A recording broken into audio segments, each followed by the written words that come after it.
Hello students, मैं मनीषा तोमर आज आप लोगों के लिए लेकर आई हूँ chapter number 2। Chapter number 2 the human body. The human body में आप देख रहे हैं यहाँ पे डिफरेंट टाइप्स के ऑर्गन्स हैं हमारी बॉडी के अंदर, और हम यहाँ पे प्रॉपर ह्यूमन बॉडी के डिफरेंट ऑर्गन्स और ऑर्गन सिस्टम्स के बारे में स्टडी करेंगे। क्योंकि ये क्लास सेकंड के लिए है तो यहाँ पे लिमिटेड है। इससे पहले चैप्टर नंबर 1 में कंप्लीट एक्सरसाइज और question answers and chapter explanation के साथ ऑलरेडी अपलोड कर चुकी हूँ। आप चैनल पे जाके प्लेलिस्ट में जाके साइंस सेकंड क्लास की साइंस में देख सकते हैं। और ये चीज़ें अगर आप किसी कॉम्पिटिटिव एग्जाम्स की लाइक CTET, UP TET या किसी पर्टिकुलर बोर्ड के टेट एग्जाम्स की प्रिपरेशन कर रहे हैं तो यहीं से क्वेश्चंस पूछे जाते हैं। क्योंकि ICSE बोर्ड की साइंस है तो थोड़ा एडवांस लेवल की साइंस है, तो आप इस थर्ड क्लास की साइंस को जाके देख सकते हैं। Read on. Just as a machine has different parts, our body also has many parts. जैसे किसी मशीन के डिफरेंट पार्ट्स होते हैं वैसे ही हमारी बॉडी के भी डिफरेंट पार्ट्स होते हैं। Each part of our body is called an organ. Body का हर पार्ट क्या कहलाता है? ऑर्गन कहलाता है। Each organ does a specific function. हर बॉडी के पार्ट के अलग अलग फंक्शंस होते हैं। The organ inside our body are called internal organs. जो ऑर्गन्स हमारी बॉडी के इनसाइड होते हैं उन्हें इंटरनल ऑर्गन्स कहते हैं। Like brain, heart,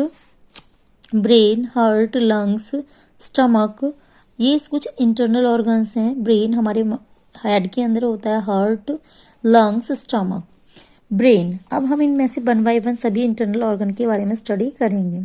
brain. The brain helps us to think, learn and remember. Brain का फंक्शन क्या होता है? क्या करता है ब्रेन? थिंक करता है, लर्न करता है और रिमेम्बर रखता है चीज़ों को। It is a control centre of the body. ये हमारी बॉडी का क्या होता है? कंट्रोल सिस्टम होता है, पूरी बॉडी को कंट्रोल करने का काम करता है। ब्रेन देखने में कुछ ऐसा दिखता है। हार्ट क्या होता है? The heart pumps blood to all parts of the body. Heart का काम होता है ब्लड को पंप करना। बॉडी के डिफरेंट टाइप से हार्ट से ब्लड, ऑक्सीजनेटेड ब्लड, ऑक्सीजन वाला ब्लड बॉडी के डिफरेंट पार्ट्स तक जाता है। और the blood carries oxygen and digested food to each cell of our body. हमारी बॉडी की हर सेल को oxygenated blood and digestive food को सप्लाई करने का काम होता है हमारे हार्ट का। तो हमारा हार्ट एक इम्पॉर्टेंट ऑर्गन होता है। Lungs. There is a pair of lungs in our body. हमारी बॉडी के अंदर 2 लंग्स पाए जाते हैं। They help us to breathe. Lungs का काम क्या होता है? ब्रीदिंग। ब्रेन का काम होता है थिंक करना, रिमेम्बर करना किसी भी चीज को। हार्ट का काम होता है ब्लड को बॉडी के डिफरेंट पार्ट्स तक सर्कुलेट करना। जो हमारे फूड न्यूट्रिएंट्स होते हैं, जो हमारे लिए जरूरी एसेंशियल चीजें होती हैं, उनको पूरी बॉडी में पहुंचाने का काम करता है। Stomach. The food that we eat gets digested in the stomach. Stomach का काम क्या होता है? फूड को डाइजेस्ट करना। जो हम फूड लेते हैं उसको डाइजेस्ट करने का काम होता है स्टमक का। तो यहाँ पे आप देख सकते हैं कि आपको डिफरेंट पार्ट्स के बारे में बात की गई। What is our body made up of? हमारी बॉडी किससे बनी हुई है? The smallest unit of our body is cells. Cell is the smallest body unit of our body. जैसे किसी भी बिल्डिंग की स्मॉलेस्ट यूनिट क्या होती है? ब्रिक होती है, ईंट होती है। वैसे ही cell is the smallest unit of our body. Cells of same types join together to form a tissue. Cell से मिलके क्या बनते हैं? टिश्यू बनते हैं। जब डिफरेंट सेम टाइप की बहुत सारी सेल्स एक दूसरे के साथ कंबाइन होती हैं तो वो टिश्यूज का फॉर्मेशन करती हैं। और टिश्यू से क्या बनते हैं? जब टिश्यूज कंबाइन होते हैं तो वो बनाते हैं ऑर्गन्स। और ऑर्गन कंबाइन होकर डिफरेंट ऑर्गन सिस्टम का फॉर्मेशन करते हैं, जैसे कि respiratory system. There are 8 important systems in human body. There are 8 important functions in human body. कौन कौन से होते हैं इनके बारे में हम डिस्कस करेंगे। Number 1, digestive system. Digestive system का काम क्या होता है? फूड को डाइजेस्ट करना। फूड को डाइजेस्ट, जो फूड हम खाते हैं, जो खाना हम खाते हैं उसको डाइजेस्ट करने का काम करता है digestive system. Respiratory system, respiratory system का काम क्या होता है?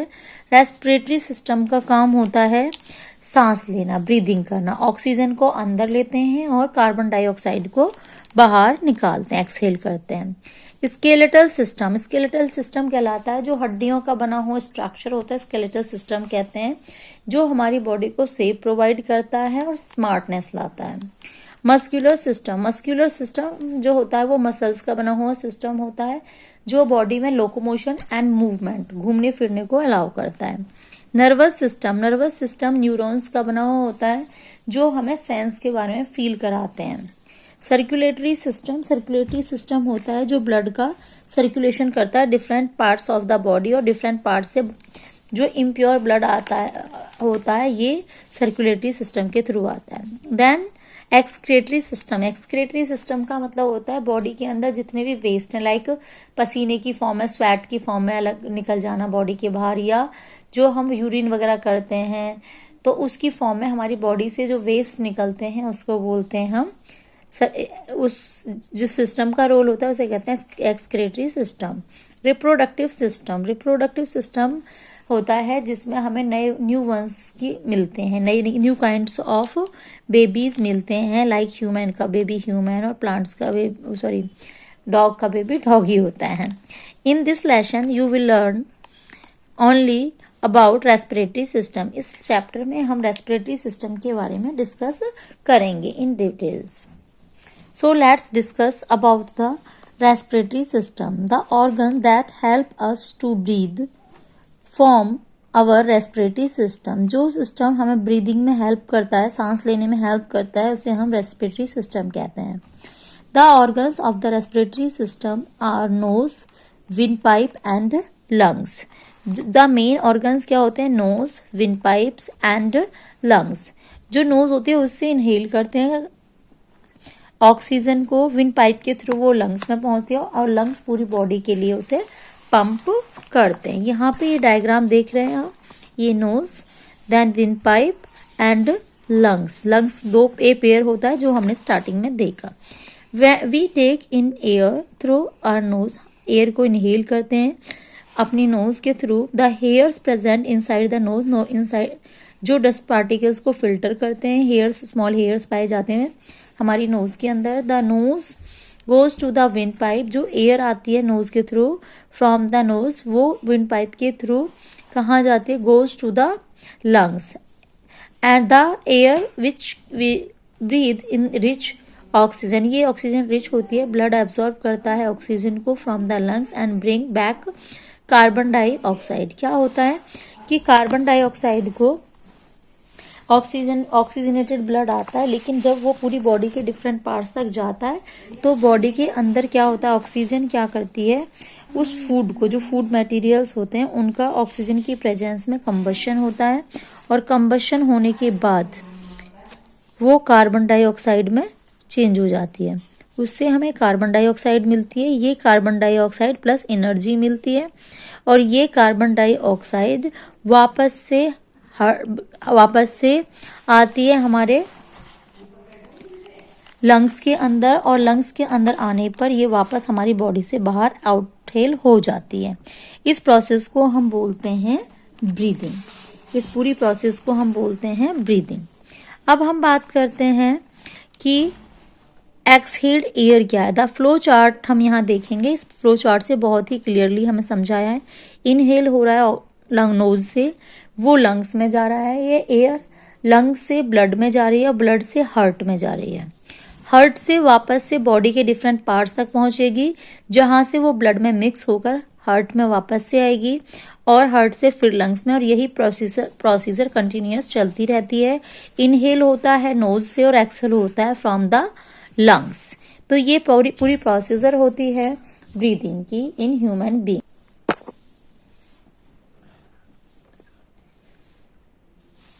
अब the straight arrow shows oxygen, यहाँ पे हमने बात कर ली। The right lungs is slightly larger than the, ये फैक्ट है कि जो हमारा राइट लंग होता है वो हल्का सा लार्ज होता है as compare to left lung. The talking in the giving out of air is called breathing. जो टेकिंग होता है, ब्रीदिंग गैस का आना जाना होता है उसे हम क्या कहते हैं, ब्रीदिंग कहते हैं। Always breathe through your nose, the hair in the nose act as a filter and prevent dust particles from entering your respiratory system. Never cover your face with a sheet while sleeping. Go to the park or a garden and do deep breathing exercise in the morning. It helps you to feel fresh throughout the day. तो यहाँ पे कुछ आपके लिए important conditions हैं, because pollution बहुत ज़्यादा है आजकल, तो आपको कौन कौन सी प्रिकॉशंस रखनी है। Air pollution, what is air pollution and causes and effects. Contamination of unwanted gases, contamination of या undesirable things present in the air causes air pollution. Some causes of air pollution are soot from vehicles, smoke from factory chimneys, burning of garbage. तो बेटा air pollution क्या होता है, air pollution होता है air के अंदर अनडिजायरेबल हार्मफुल सब्सटेंसेस का मिक्स हो जाना।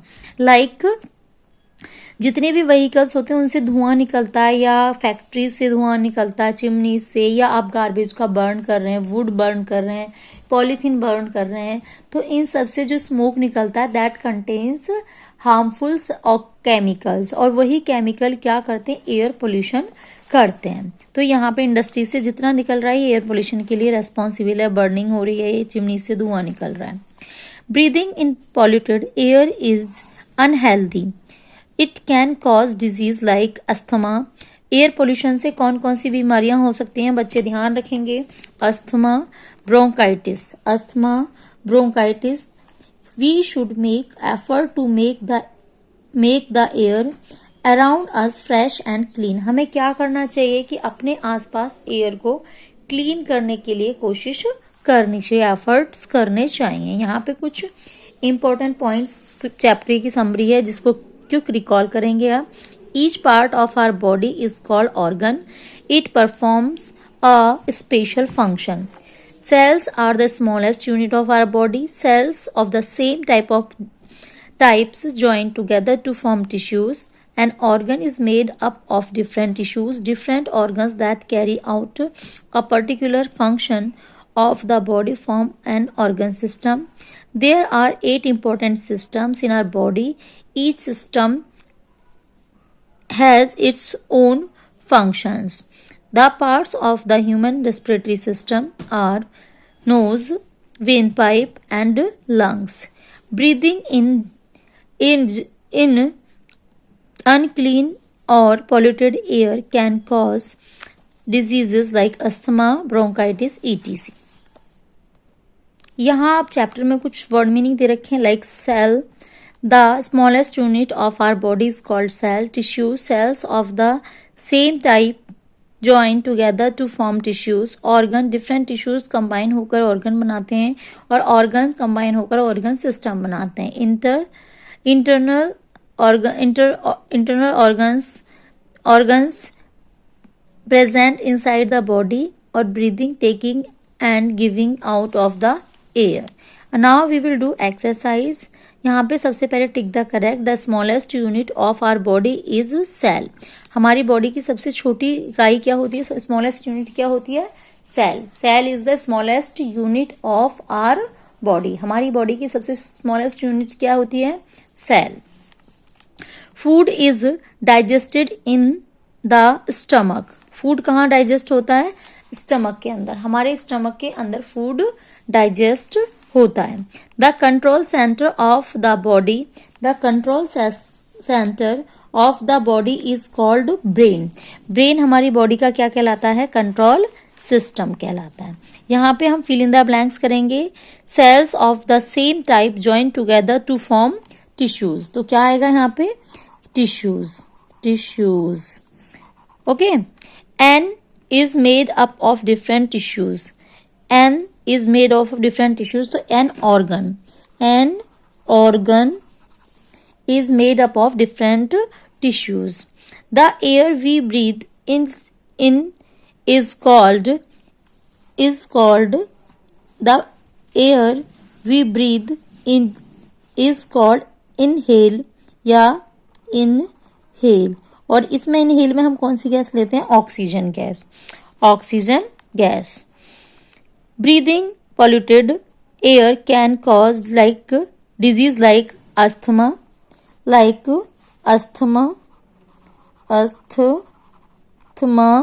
and bronchitis. We should try to keep the air neat and clean, fresh रखना चाहिए, नीट एंड क्लीन करना चाहिए। नेक्स्ट आपको है answer the following questions. What is an organ system?